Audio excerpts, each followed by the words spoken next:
dos seus filhos receber uma herança, eles podem simplesmente ser rebaixados de classe social. É isso mesmo que eu estou querendo dizer, rebaixado de classe social. Nossa, Everton, mas isso é muito forte.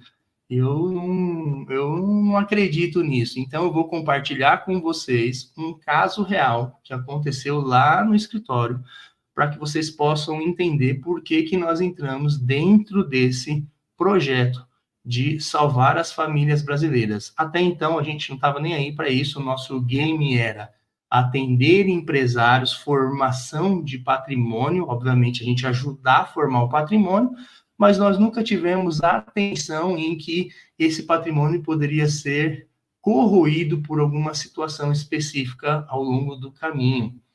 E aí, até então, chegou um dia na nossa porta lá, batendo uma pessoa que nós conhecemos, que é o Rafael. O Rafael, ele é filho do Júlio e da Rosana, tá? Rafael é um caso real, filho do Júlio e da Rosana.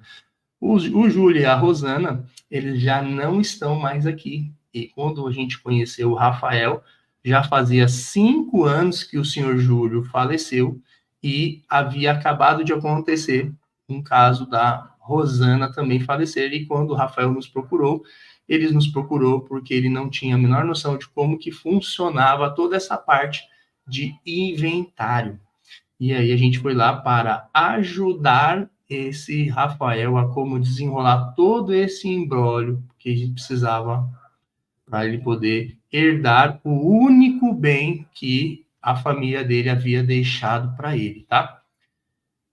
Nós não conhecemos o Rafael antes e o Rafael tinha um grande problema, porque o Rafael não sabia exatamente como e quanto custava quanto custava um inventário. Então, para que vocês possam entender um pouquinho da realidade do Rafael e ver se isso faz sentido na vida de vocês, eu vou contar aqui um pouquinho dos números dele. Obviamente, eu estou falando Rafael, Júlio e Rosana, preservando um nome fictício para reservar aí a imagem da família, mas esses números que eu estou colocando para você são números reais do que aconteceu no caso do Rafael. O pai e a mãe do Rafael haviam adquirido um imóvel numa área nobre e ele pagou 250 mil reais neste imóvel. E este imóvel, obviamente, não foi adquirido rápido, não foi adquirido tão cedo, foi adquirido há 20 anos atrás. E o que aconteceu? Hoje, este imóvel que o Rafael tinha, que ele estava herdando, ele já tinha um valor de mercado de 1.150.000 reais. Quando a gente foi lá fazer as contas junto com o advogado, para ele poder entender o quanto que seria o custo dele do inventário, o Rafael quase caiu para trás, porque ele começou a perceber que só de imposto de transmissão de bens que ele teria que pagar sobre esse caso seria de 8%, e aí isso representa 92 mil reais só de imposto de transmissão. Só para o imóvel chegar até o CPF do Rafael, ele teria que pagar 8% de impostos. Além disso, o seu segundo maior custo dentro dessa questão era a elaboração do inventário em si mesmo, que aí o inventário, por mais que possa ser feito extrajudicial, você precisa da ajuda de um advogado para desenrolar todo o processo. E esse advogado que o Rafael contratou, ele pagou 7% do valor do imóvel para a elaboração desse processo de inventário. E vocês podem achar que 7% é caro, mas a grande verdade é que não está fora de uma tabela que existe de honorários que o OAB trabalha. Então, a gente já viu as questões de tabelas aí de honorários que começam com 3%, mas podem chegar até 10% se houver litígio e tudo mais, dependendo da situação, se houver menor de idade e tudo mais. Então, você tem questões aí que podem ser mais complexas ou não. Pagou lá mesmo de ITCMD, tem lá a guia do pagamento, a gente contabilizou isso dentro do processo e tudo mais, infelizmente, né? E ainda vou te dizer que 8% tá barato, mas segura a empolgação, vamos chegar lá. Além desses custos, quando você faz um inventário, né, o imóvel, você precisa de registrar uma escritura, e essa escritura é feita em um cartório de notas, que não é o mesmo cartório que registra o imóvel, que é um cartório de registro de imóveis. Olha que loucura. Você pega o documento, vai num cartório, faz a escritura, essa escritura custa R$ 5.000 aproximadamente, aí você pega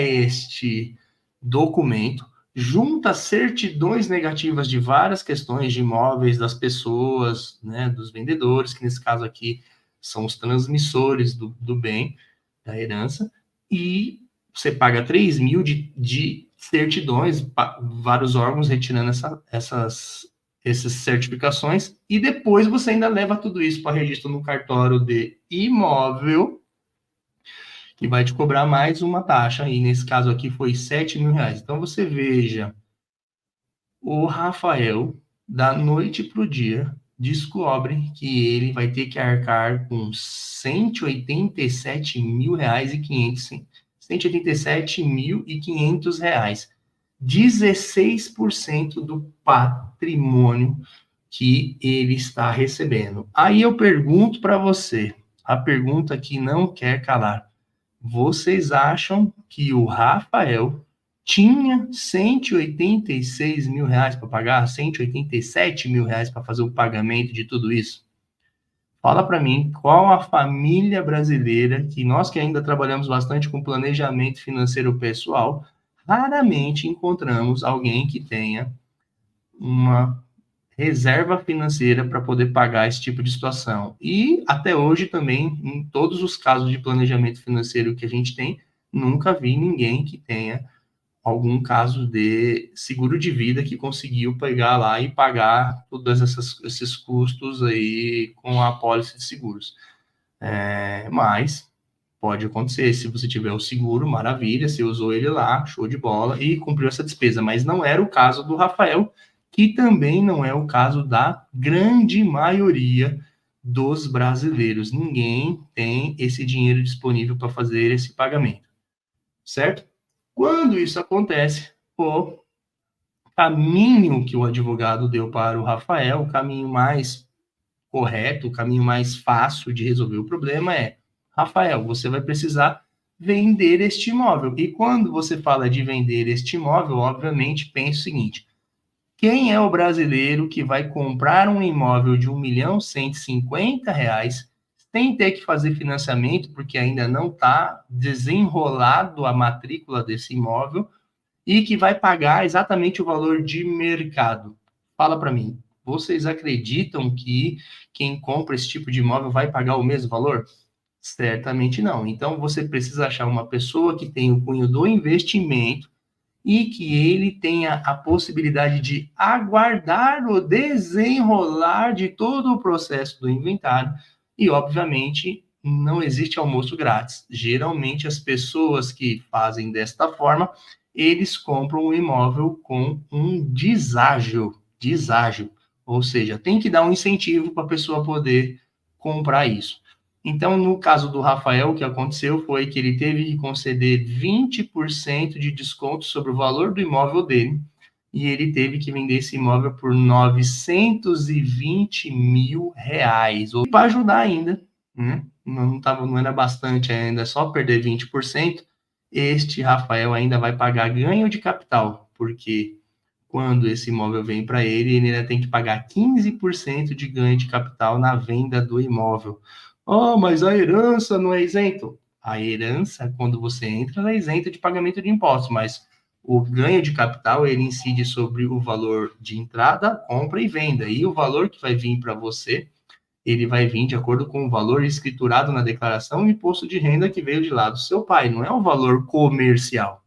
Então, quando esse imóvel entrou para você, ele entrou na sua declaração de imposto de renda por 250 conto. Ou seja, você perdeu já R$ 138.000 de desconto que você teve que dar e ainda você vai pagar mais 15% de ganho de capital. Olha o probleminha aí.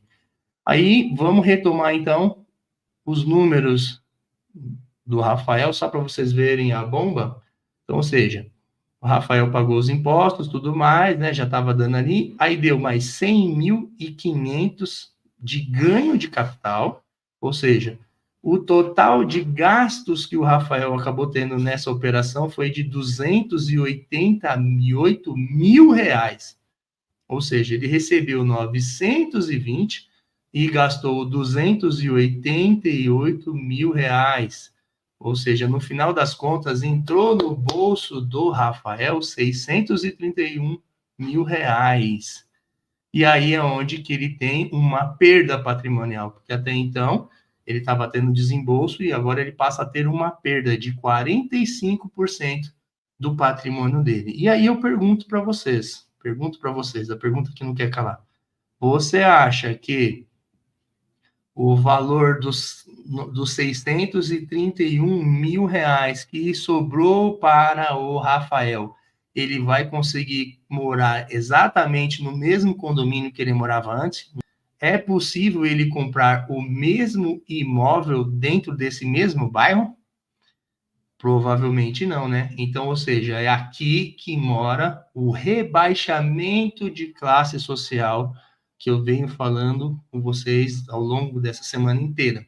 A boa notícia que eu tenho para vocês é que tem como evitar que os seus filhos sejam enquadrados nessa regra.